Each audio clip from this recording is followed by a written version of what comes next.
Hi everyone, I hope you're having a great day. I've been doing a series on how to do the perfect downstroke and the perfect upstroke.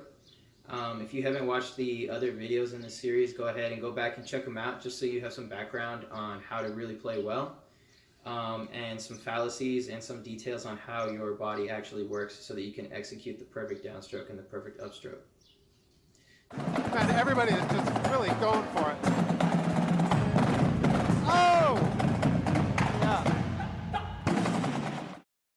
Now, when we're playing, I mentioned that when you lift your stick up, your fingers naturally curl around the stick.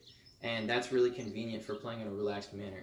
Now, whenever you want to play a legato stroke or a rebound stroke, this plays to your advantage because you're holding onto the stick and controlling the top of the height. But if you just use your wrist only, when you move down, your fingers will naturally open up slightly right when you're playing and then close on their own.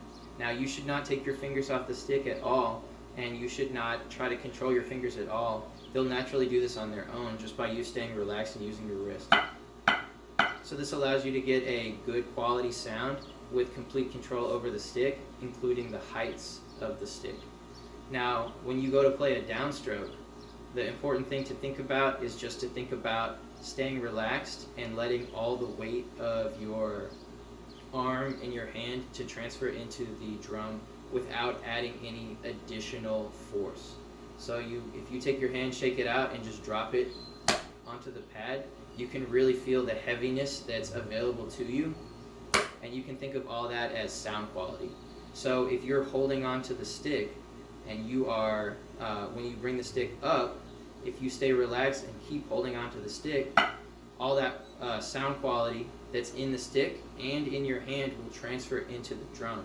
If you let go, only the sound that comes from the stick will transfer into the drum. You won't get the extra weight of your wrist and your hand going into the drum. Now, it's true, when you bring your wrist down, your fingers naturally want to open. And in this case, you actually want to make sure that they stay wrapped around the stick without ever squeezing. There's an analogy that people like to use that's called the baby bird analogy, and I love this analogy because it really gives you a feel for how tightly you should grab the stick. How tightly should you grab the stick?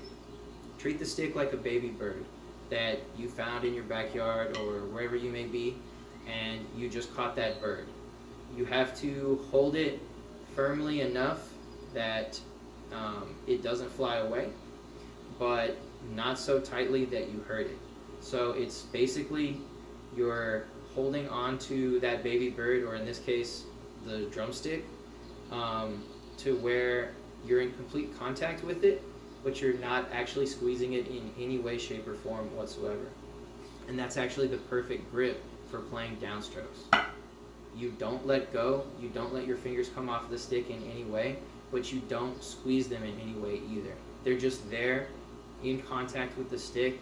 As much skin as you can get in contact with the stick, or as much meat as you can get in contact with the stick, the better your sound quality and the easier it is to stop the stick down.